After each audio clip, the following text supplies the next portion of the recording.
हम पढ़ रहे थे role of cytology in the taxonomy. तो रोल ऑफ साइटोलॉजी में क्या है, हमने सबसे पहले क्रोमोसोम के नंबर के बारे में पढ़ा कि कैसे क्रोमोसोम का नंबर टैक्सोनॉमी में बहुत हेल्पफुल है बहुत सारी स्पीशीज़ को आइडेंटिफाई करने के लिए। हमें बहुत सी प्लांट्स और ऑर्गेनिजम्स की स्पीशीज़ के बारे में पता चला जिनका जो नंबर था वो उनका नंबर से हमें पता चला कि उनका ओरिजिन कैसे हुआ, इनका इवोल्यूशन कैसे हुआ या उनकी फॉर्मेशन कैसे हुई। सेकंड है क्रोमोसोम मॉर्फोलॉजी कि क्रोमोसोम की मॉर्फोलॉजी कैसी है। अगर हमें किसी एक स्पेसिफिक स्पीशीज़ की क्रोमोसोम की मॉर्फोलॉजी के बारे में, एनाटॉमी के बारे में पता है तो हम उस स्पीशीज़ के बारे में पता लगा सकते हैं। जैसे कि इसमें सेंट्रोमियर की पोजीशन, कितने सेंट्रोमियर हैं, सेंट्रोमियर की पोजीशन कैसी है और सेंट्रोमियर की पोजीशन के बेस पर क्रोमोसोम का जो स्ट्रक्चर है वो कैसा है, वी शेप है, जे शेप है या एल शेप है। सेकेंडली हमारे पास जो डीएनए है उसमें सैटेलाइट डीएनए है या नहीं है। सैटेलाइट डीएनए आप लोग जानते हैं कि जो भी स्कैंडी कंस्ट्रक्शन वाला डीएनए है उसे हम क्या बोलते हैं, satellite DNA.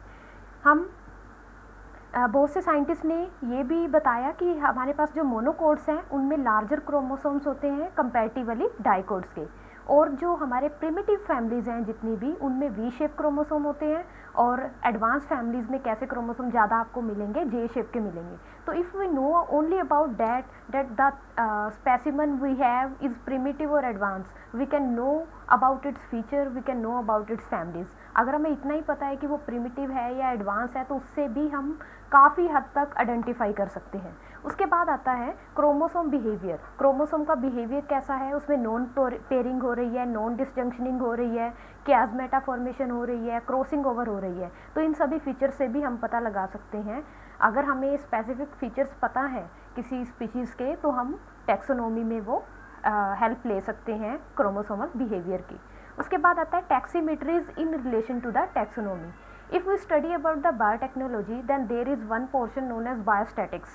In biostatics, we use the numerical portion, we use numericals, we use mathematical applications for different research purposes.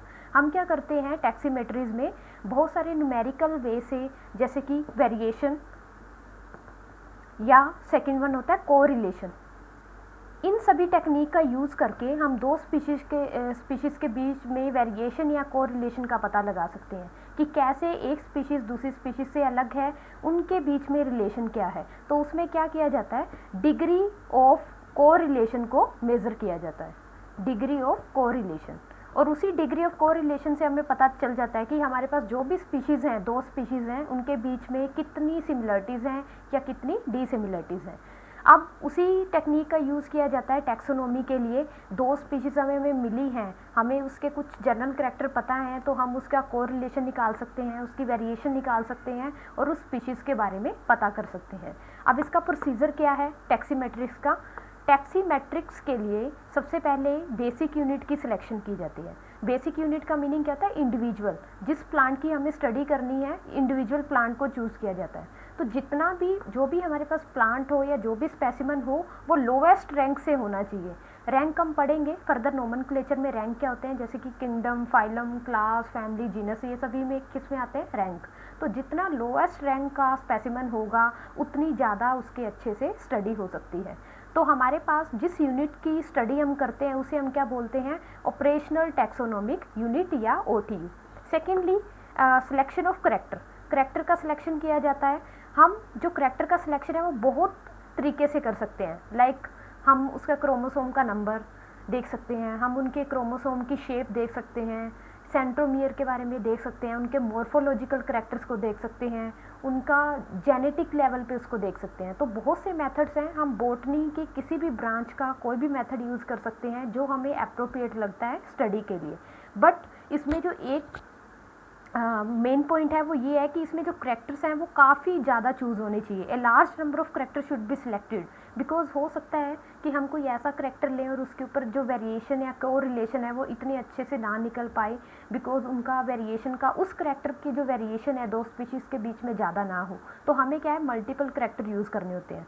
After qualitative and quantitative both characters are use. हमें qualitative character meaning क्या है, qualities जो दिखाएं या morphological जो character हैं जिन्हें हम काउंट ना कर सकें, हमें ऐसे करेक्टर भी लेने चाहिए और क्वांटिटेटिव करेक्टर भी कुछ लेने चाहिए, जैसे कि स्टेमन का नंबर काउंट करना, गाइनोशियम का नंबर कितना है। तो हमें क्वालिटेटिव और क्वांटिटेटिव दोनों तरीके के करेक्टर को सिलेक्ट करना चाहिए। उसके बाद coefficient of similarity and differences is expressed. जैसा कि मैंने आपको बताया कि हम इसमें वेरिएशन और कोरिलेशन निकालते हैं, तो हम कोफिशिएंट निकाल सकते हैं किसका, सिमिलरिटी का और डिफरेंसेस का।